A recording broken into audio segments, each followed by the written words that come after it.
I want you to just think about a time, maybe it was recently or maybe years ago, when you were sitting across from someone. Right. Like maybe you were at a coffee shop or at a dinner party, right?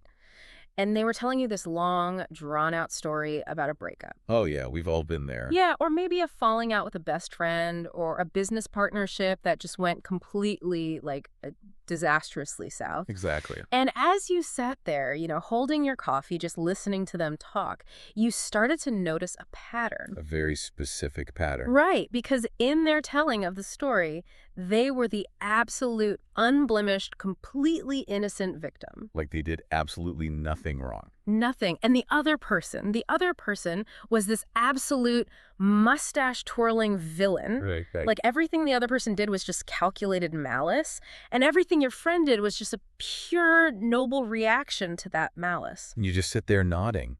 But internally, Internally, you feel that tiny little itch in the back of your brain. yeah, that subtle, almost imperceptible instinct. Exactly. The one that kind of whispers, nobody is this perfect and nobody is this entirely evil. Like something is definitely missing here. It is a very specific kind of cognitive dissonance that we experience as listeners in those moments, I think. Yeah. Yeah, because we are hardwired, like evolutionarily speaking, to recognize that human reality is incredibly messy. Right. It's never that clean. No, it is rarely cleanly divided between one pure survivor and one pure monster. So when we are presented with a narrative that is completely devoid of contradiction, our subconscious just starts waving this little red flag. We start looking for the seams. Exactly, we look for the seams Mhm. because deep down we understand that a flawless story is, well, it's usually a curated story. And that instinct, that search for the seams, basically is exactly what we are following today. I'm really excited about this one. Me too. We are taking a deep dive into an absolutely extraordinary piece of writing today. It's an analysis of a song and a conceptual framework called You Left Out the Part Where I Stayed. Such a powerful title. It really is. And it's from a larger work known as The Theft of Context. So our mission today for you, the listener, is to dissect the anatomy of a distorted narrative. To really take it apart piece by piece. Right. We are exploring this truly profound idea that a story isn't always destroyed by someone telling a massive, total lie. Which is what we usually expect. Right. We expect the big lie. But in fact, reality is often most effectively and honestly most dangerously distorted by what someone deliberately leaves out. Yeah, the stakes here are incredibly high. We aren't just doing some, literary analysis of a song's lyrics today. No, not at all. We're talking about the core mechanics of human nature. Right. We're talking about how we construct our own identities, how we preserve our fragile egos in the aftermath of a conflict. Oh, the fragile egos, yeah. Right. And the incredibly heavy, tangible price that is exacted when you are forced into someone else's quote-unquote survivor narrative. Wow. It is about what happens when your complex reality is just stolen to furnish someone else's comfortable fiction. But I have to ask right up front, is an omission really that dangerous? That's a great question. Because I think we tend to view lying by omission as, the lesser of two evils. Sure. If someone completely fabricates a story, we call them a pathological liar.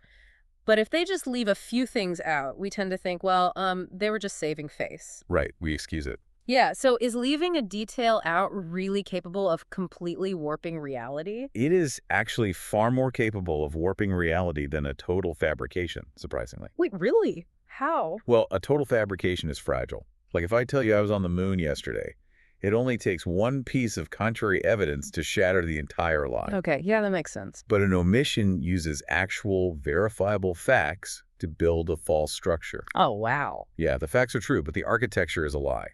The storyteller simply removes the details that complicate the specific role they want to play. So they just edit the script. Exactly. In the context of the text we are looking at today, the storyteller removes the loyalty of the other person. They remove the restraint that person showed. They just delete it. Completely. They remove the protection that was offered. They remove the nights that person stayed when, leaving would have been infinitely easier. Right.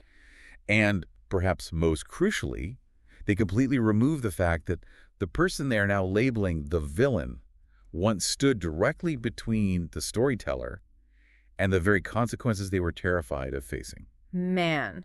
So you remove the loyalty, you remove the protection, and suddenly you have a completely different history. Entirely different. The facts that remain are technically true, but the context is completely stolen. Hence, the theft of context. Exactly. And the text zeroes in on this one specific lyric and metaphor that I found incredibly arresting when I first read it. Oh, I know the way you're talking about. Yeah, the lyric is, you keep sanding down the truth till it fits inside your mouth. It's so visceral. It is. But why sanding, you know? The author could have used any word. Why not you keep hiding the truth? Or you keep breaking the truth? Well, the psychological precision of the word sanding is what makes this line so brilliant. Okay, unpack that for us. Sanding is a very specific, deliberate, and tactile mechanical process. It involves friction. Right. It involves the gradual, repetitive removal of incredibly thin layers. When you sand a piece of wood, you aren't destroying the wood itself. You're just changing it. Exactly. The object remains recognizable, but its dimensions fundamentally change. The sharp edges disappear, it becomes smooth, it becomes safe to handle. I see. So it's not a sudden, violent act of deception. No, not at all. It's almost like cropping a photograph, right? That's a perfect analogy. Like you have this wide-angle picture of a chaotic street scene, and if you crop it incredibly tight, you might just see a picture of one person aggressively throwing a punch. Right, and that looks terrible. Yeah. You look at that cropped photo and you think, wow, that person is the clear aggressor. Obviously. But if you zoom out to the original unsanded reality, you see that the person throwing the punch was actually shoving someone out of the way of a speeding car. Exactly. The context changes everything. The push is real, the contact is real. But by cropping out the speeding car, you turn frantic protection into unprovoked violence. And that gets to the very heart of why people sand the truth in the first place. Why is that? Because the complete uncropped truth has difficult edges. The unsanded truth contains massive contradictions that the storyteller simply does not want to deal with. Like what kind of contradictions? Well, the unsanded truth in this dynamic says, yes, she eventually left, but she had stayed for a long time before that. Right. She was angry, but she didn't want him destroyed. She eventually spoke up, but she had protected him through her silence for months or even years. Yeah, that's a lot of nuance. It is. He may have suffered, absolutely, but he also directly benefited from her restraint. Which is hard to admit. Incredibly hard.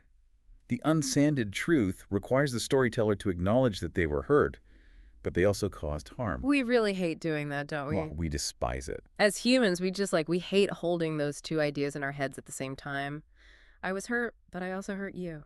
It threatens the clean binary narrative that our egos rely on for survival. It really does. And that brings us to the second half of that brilliant lyric. Till it fits inside your mouth. Right, the mouth. Think about the physical mechanism of the mouth in this context. The mouth represents narration. Okay. It is the exact threshold where private, internal interpretation becomes public, external speech. I never thought about it like that. Yeah, the complete reality, the zooming out to see the speeding car in your analogy is just too large, too unwieldy, and honestly too emotionally uncomfortable for the storyteller to physically say out loud without choking on his own culpability. Because he physically cannot form the words, I was afraid, I made terrible choices, and she protected me before she couldn't take it anymore. It doesn't fit his identity. So he resizes the reality. He sands it down. He sands it down until it's small enough to swallow. Yeah. But the lyric says, you keep sanding down the truth. Like it's an active, ongoing verb. Yes, keep is the operative word there. Why is this a continuous process? I mean, does truth grow back? In a way, yes, it does. Truth is incredibly stubborn. Really? Oh, yeah. If we look at the mechanics of human memory and guilt, inconvenient facts constantly threaten to resurface. So it's not a one-and-done thing? No. The distortion requires relentless maintenance. Whenever her past loyalty becomes visible to him in his memory, or, whenever someone else brings it up, he has to scramble to reinterpret it. Oh, I see. Whenever her past silence suggests she was actually protecting him, he has to rapidly grab the sandpaper and reframe it as something malicious. That sounds exhausting. It is. The narrative is incredibly fragile because it is built on absence. It's built on omission. Right. So he has to keep the sandpaper in his hand at all times, constantly smoothing away the returning edges of reality. Wow. So he keeps sanding it down until it's small enough to fit comfortably in his mouth? Yes. But once it's in his mouth, he doesn't just swallow it. He speaks it. That's the dangerous part. He releases this altered, miniaturized, highly curated version of reality into the wild. And that seems to be the moment where this moves from a private coping mechanism into something actively destructive. Precisely. The text transitions from the private act of sanding to the public act of distribution. Right. The next lyric reads, "Then you pass it around the room, like I burned your whole world down." Man. A private distortion is pathetic, perhaps, but it is relatively contained. The moment it gains an audience, it becomes infinitely more dangerous. Let's talk about this room, because everyone listening to this has been in that room at some point. Oh, absolutely. Everyone. Either as the person speaking, the person listening, or unfortunately the person being spoken about. Which is the worst position to be in. It is. The text says he passes this reshaped truth around the room, and the casualness of that phrase is just chilling to me. It's very nonchalant. Passes it around. It sounds like passing hors d'oeuvres at a cocktail party. Right. And the room represents any social environment, a friend group, a workplace, an extended family, where a person's identity is actively being constructed by others without that person having equal access to the conversation to defend themselves. That's so unfair. It is. What fundamentally damaged her becomes casual conversation for them. What she heroically protected becomes missing context. Just totally gone. What she endured becomes material passed from one mouth to another. The room is the mechanism that converts his deliberate omission into social consensus. And the scale of the story he is telling the room is massive, too. Like, I burned your whole world down. It's very dramatic. He uses the imagery of absolute apocalyptic destruction, but why fire? Like, why not just say she was mean to me? Why jump to the burning of a world? Because fire supplies an undeniable, dramatic villain. Oh, I get it. Yeah, if you can convince a room that someone burned your world down, then you automatically, by default, become the innocent survivor standing in the ashes. It's the ultimate trump card. It is the ultimate simplification of a complex dynamic. If there is a fire, his past actions no longer have to be examined. They are merely frantic reactions to her inferno. So he's untouchable. Exactly. His cruelties are reframed as the unavoidable collateral damage of a man just trying to rebuild after a catastrophe. The fire just cleanses his ledger. But here's what I find so insidious about this. When he delivers this apocalyptic story to the room, he doesn't scream it. No, he doesn't. The text points to this lyric, "You lower your voice when my name comes up. Like guilt sounds better quiet." Such a great line. I have to pause here because this happens all the time and we rarely, critically examine it. It's so true. When someone is systematically dismantling your reputation, they don't always do it by shouting from the rooftops. Usually they don't. Right. Often they do it with this performative, hushed dignity. Yeah. Why does a lowered voice work so well? It works because it hacks the listener's neurological responses. It hacks them. Yeah, a lowered voice performs pain. It performs reluctance. It creates the illusion of confidentiality, as if the storyteller is saying, I really don't want to speak badly about her, but I have no choice. Oh, wow. It makes them look like the good guy. It makes the accuser appear measured, wounded, and reasonable. When someone whispers, it triggers an evolutionary response in the listener's secrets, implied tribal trust. Ah, I feel special because you're whispering to me. Exactly. When someone lowers their voice, they are subtly telling you, you are in my inner circle. I trust you with this dangerous information. It just completely bypasses the listener's critical thinking filters. It actually makes the story travel faster, doesn't it? Oh, absolutely. Because when someone lowers their voice, what is your natural physical reaction?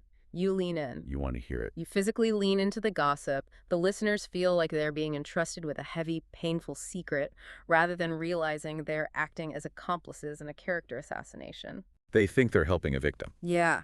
His delivery screams privacy and dignity, but his actual behavior is mass distribution. The text argues that quiet guilt is disguising itself as restraint. And this brings up a crucial psychological defense mechanism that's highlighted in the text. Projection. Okay, let's get into projection. The lyric says, you twist up the shadows, then swear they look like me. Shadows. Right. Shadows have no independent form. Their shape depends entirely on the object blocking the light, the angle of the light, and where the observer is standing. So they're ambiguous. Therefore, shadows represent ambiguity. They represent his own missing information, his own unexamined motives, and his own fears. Wait, I need to push back on this a little bit, though. Report.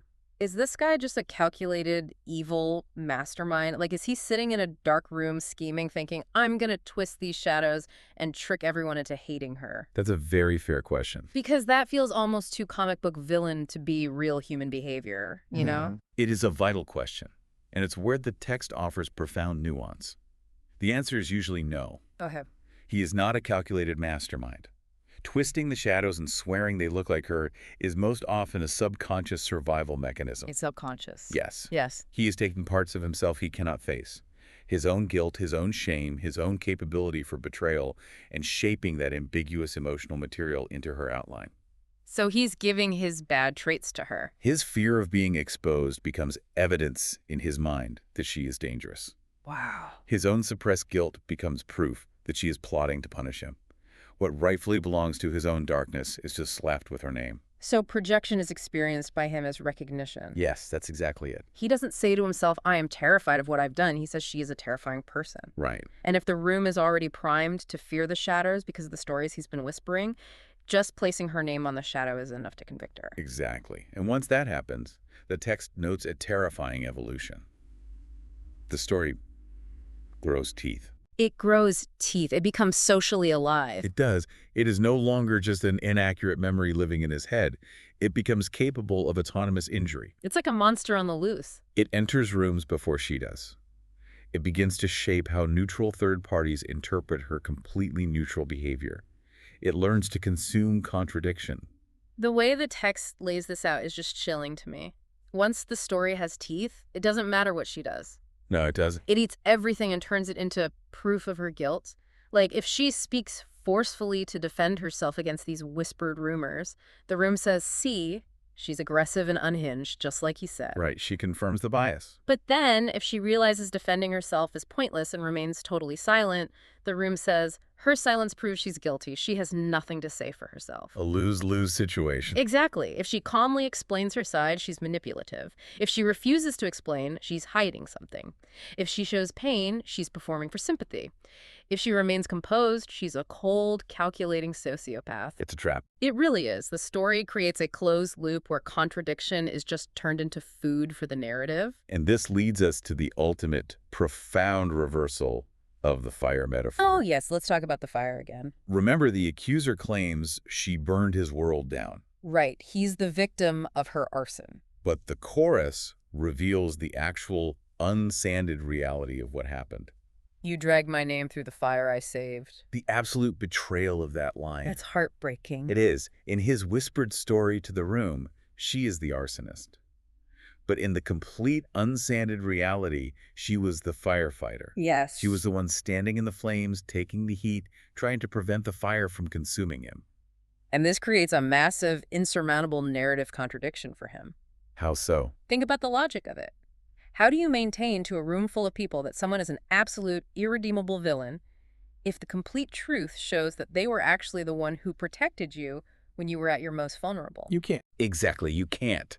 A villain cannot easily remain a villain if she is also the savior in the crisis. People would get confused. The roles become far too complicated. The room might start asking questions.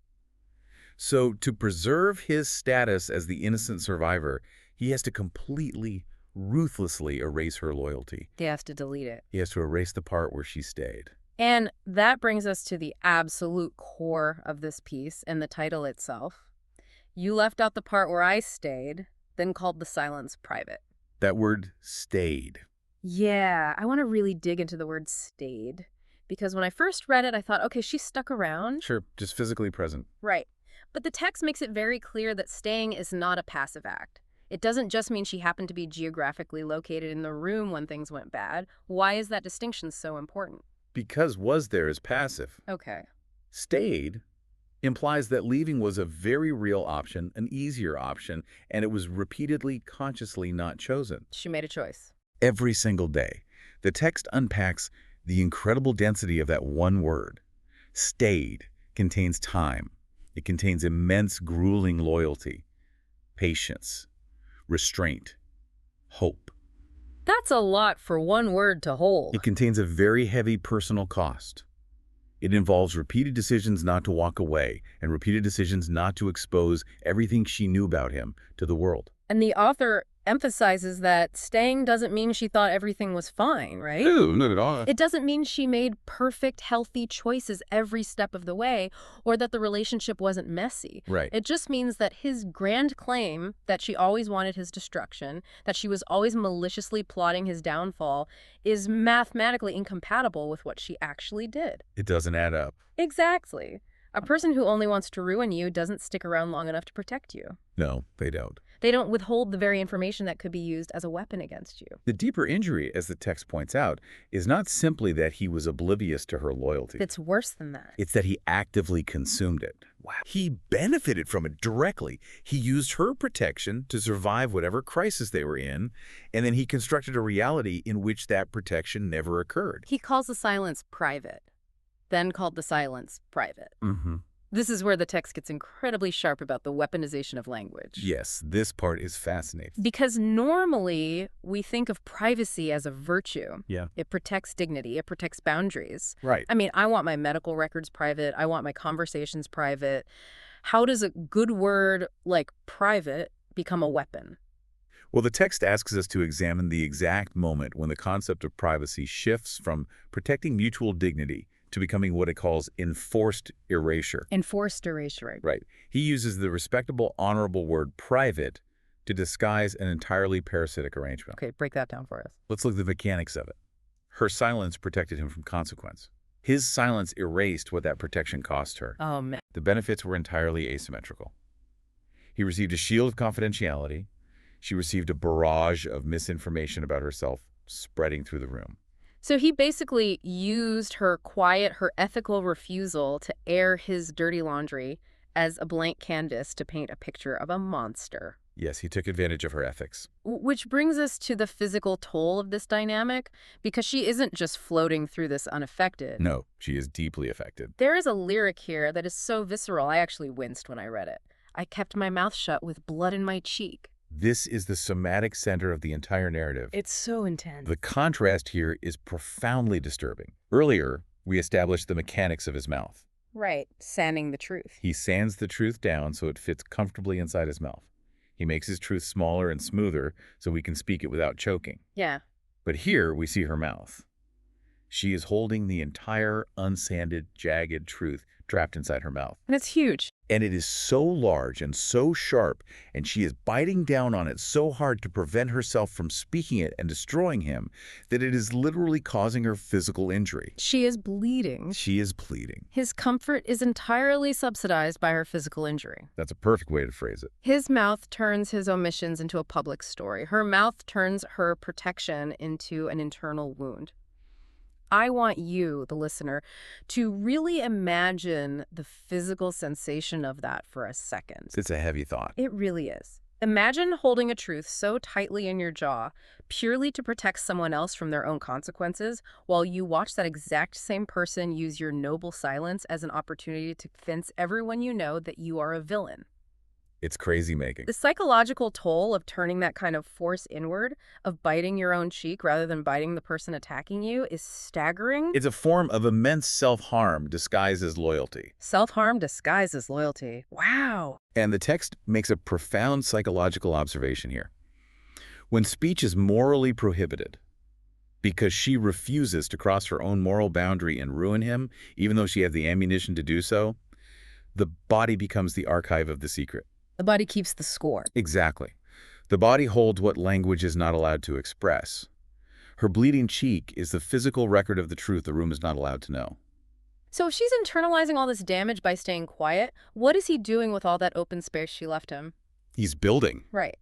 Because she refuses to speak, because she is busy swallowing blood to keep his secrets safe, he has zero opposition in the room. None. He has a blank canvas. And what he builds on that canvas is fascinating. The text calls it blame as architecture. The lyric reads, "You built a little room. From every part you left unsaid. Put my name on all the walls so yours could stay unread." Omission is no longer just something he does with his mouth. No, it becomes a physical structure. It becomes architecture. It does. Every fact he leaves out, her loyalty, his responsibility, the complexity of the night in question, becomes another brick in this room. And the text explicitly points out that it has to be a little room. Yes, little is key. The metaphor is brilliant. Why a little room? Like, why not a massive mansion of lies? Because his story can only survive under highly controlled claustrophobic conditions. Ah. It requires restricted lighting, closed doors, and very carefully selected witnesses. If the room were large enough to hold the complete, unsanded truth, if it were large enough to hold contradiction and nuance, or to let in the light of actual facts, his narrative would instantly collapse. So he builds a tiny windowless room out of his omissions. And then he puts her name on all the walls. Right, so yours could stay unread. But how does that work practically? Does he just talk about her constantly? Yes, essentially. She becomes the visible, omnipresent explanation for every single thing that went wrong in his life. She's the scapegoat. Her name functions as camouflage. It's a massive distraction technique. If he papers every wall of this room with her supposed guilt, nobody's going to stop and examine the walls themselves. They're too busy looking at the wallpaper. Exactly. Nobody's going to look at the structural integrity of his claims. Nobody's going to ask what his choices were. That's so clever. He doesn't even have to directly defend his own name or erase it. He just has to write her name in giant neon letters so his fades into the background. It is blame as structural engineering. And inside this little room, he assigns her a completely false, malicious intention. He has to make it work. The lyric says, "You told yourself that I wanted you to fall. Like I wanted to see you pay a price." He has convinced himself that she was out to get him. Right. But she clarifies with absolute conviction, "But I never wanted to see you locked away." This is where she reclaims her authority over her own inner life. Okay, tell me more about that. Well, he has convinced himself and the room that she was motivated purely by a desire for revenge or destruction. Because if he can assign her a hostile motive, then he doesn't have to examine his own behavior. Right, it's self-defense then. Exactly. His actions become justified self-defense against her supposed malice.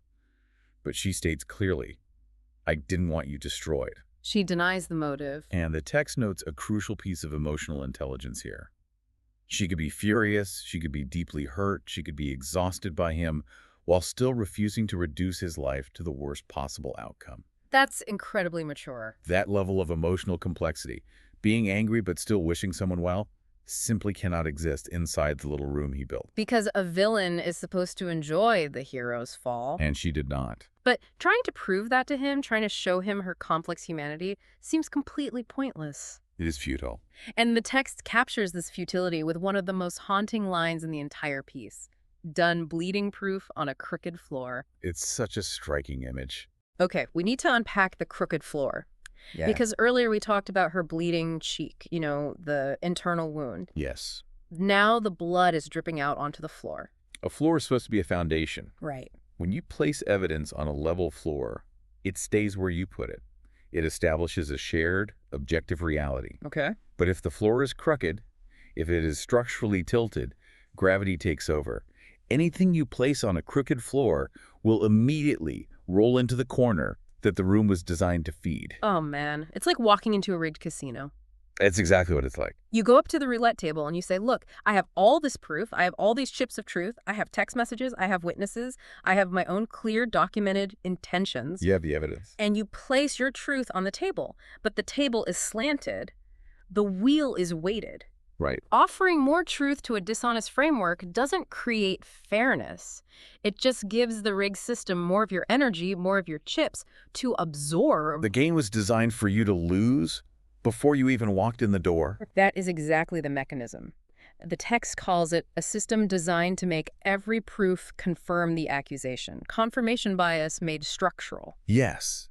No matter how much blood she spills, trying to demonstrate her loyalty, her restraint, her pure intentions, she cannot straighten a structure that was custom built to lean against her. It's impossible. If she shows him a text message proving she tried to help him, the crooked floor dictates that she was actually trying to control him. Oh, that's infuriating. And this futile cycle culminates in the lyric. "I handed you truth with both hands shaking. You still turned around and asked for more." With both hands shaking, she is terrified. She is exhausted. She is exhausted. She is offering him the unvarnished truth, holding nothing back, making herself entirely vulnerable. And his response is to ask for more. Right. But when I read that, I was like, confused. If she's handing him the truth, what more is there? Does he want more details? Does he want more evidence? If truth were actually his goal, the truth she handed him would have eventually satisfied the request. But it doesn't. But it doesn't. Therefore, the text deduces that more, does not mean more information. What does it mean? More means surrender. Surrender. He wants her to confess to the malicious motives he invented for her. He wants her to put on the villain costume and agree that his fabricated, sanded-down experience is the only valid reality. He wants her to play the part. He doesn't want her truth. He wants her to surrender the authorship of her own identity. He wants her to look at the crooked floor, watch her evidence roll into the corner and say, "You're right, the floor is perfectly level. It's my gravity that's broken." That's a tragic way to put it, but yes. And how does a person finally realize that the game is rigged? It takes time. Realizing that the demand is for surrender, not clarity, sparks a massive emotional shift in the text. She stops knocking on a locked mind. This is the pivot point of the narrative. Huh? Up until now, the core grievance, the missing truth has been, you left out the part where I stayed. It's a defense of her past actions. It's a plea for recognition. But by the final chorus, the lyric undergoes a profound transformation. It changes to, you left out the part where I left. But before we get to leaving, there is this incredible, almost jarring moment of validation she offers him. Yes, I love this part. She says, "I knew you were right when the night went wrong." I had to read that like 3 times before the weight of it hit me. It's very unexpected. In the middle of him completely assassinating her character, she still has the integrity to say, "I recognize that things got dark and confusing, and from your perspective, you were right to be afraid." It's huge. Why on earth would she do that? Doesn't that weaken her case? It doesn't weaken her case at all, actually.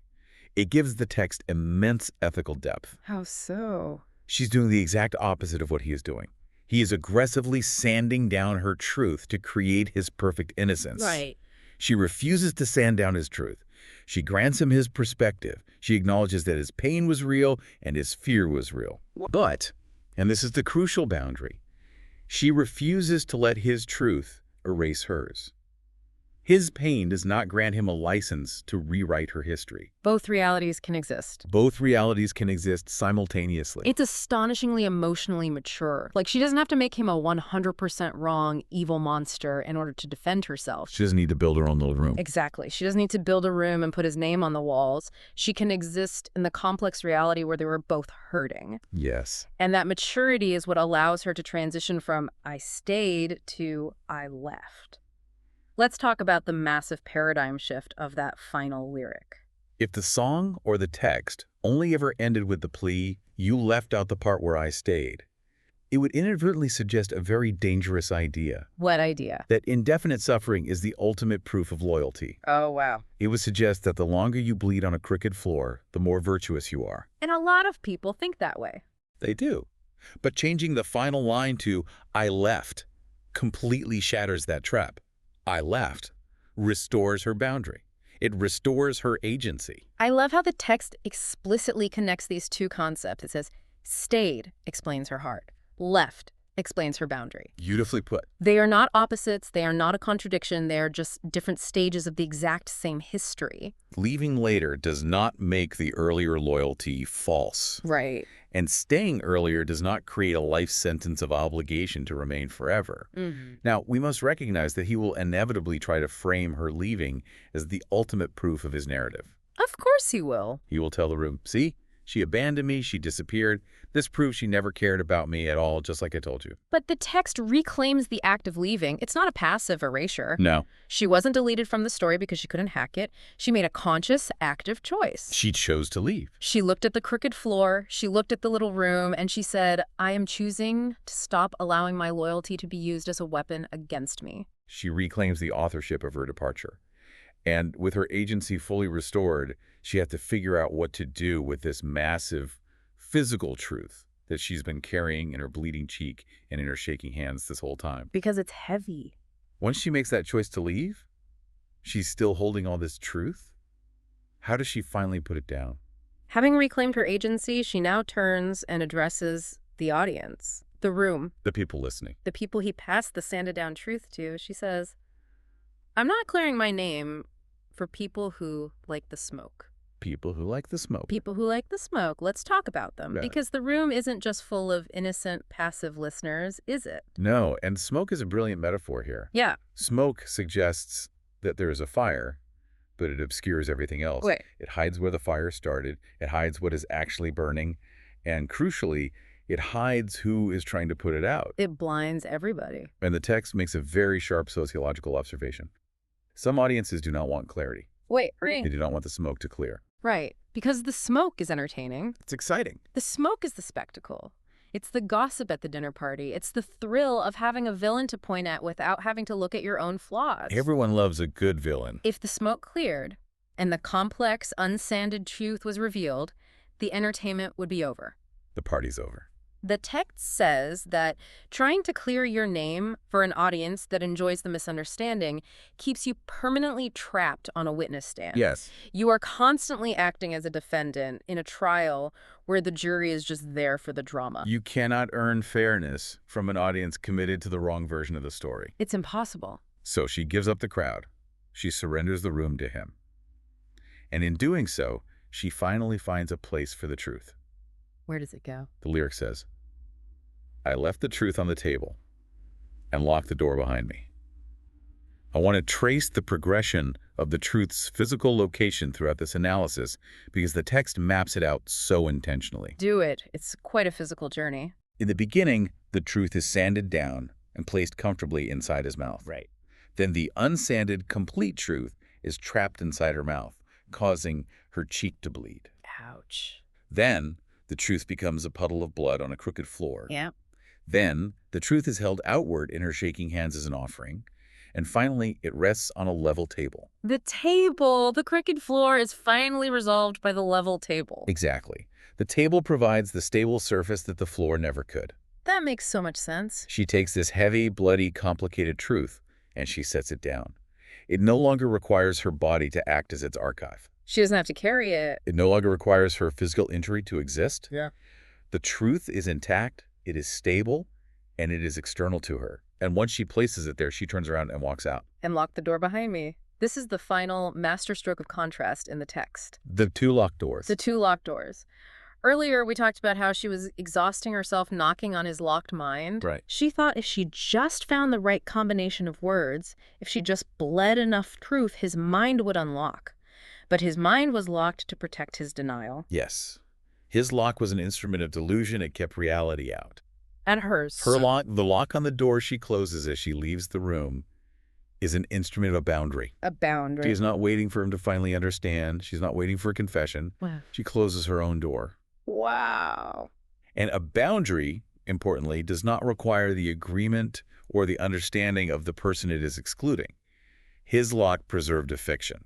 Her lock preserves her reality. And before that door clicks shut, there is this incredible cinematic moment in the audio of the song that the text analyzes. I get chills thinking about it. A whispered interlude, all the music drops out, and there's just a cold, dry whisper that says, "You know what you left out." That whisper is not a plea. No. It is not her saying, please remember what I did.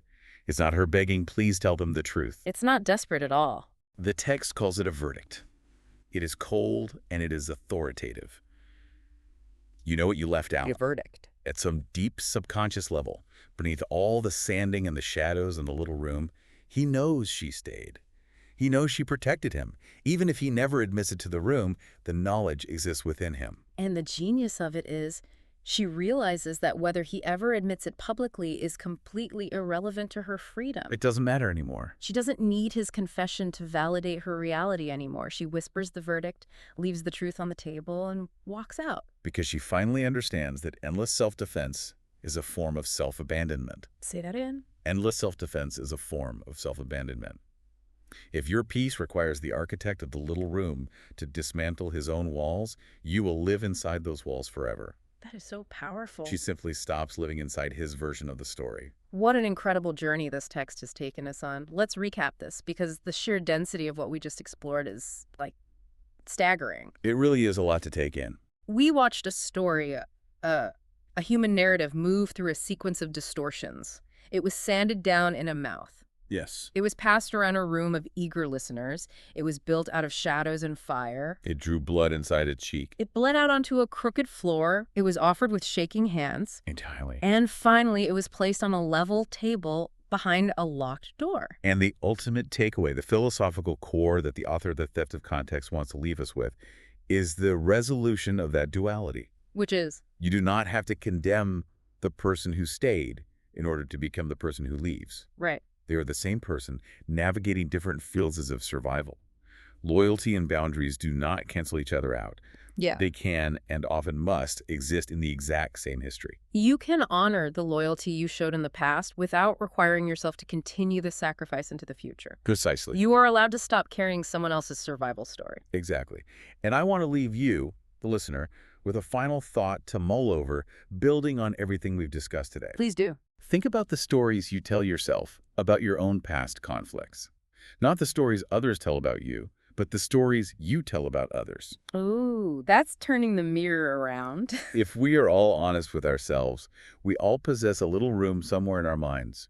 Are there any parts of your own history where you are secretly lowering your voice? Wow. Where you are twisting shadows to look like someone else? Are you perhaps sanding down the rough edges of someone else's past loyalty just so your own survivor story fits more comfortably inside your mouth? That's a tough question to ask yourself. It is. What unsanded truth might you need to finally take out of your mouth and leave on the table? Thank you so much for joining us on this intense, deeply psychological deep dive today. It's been a pleasure. It's been a heavy one, but an important one.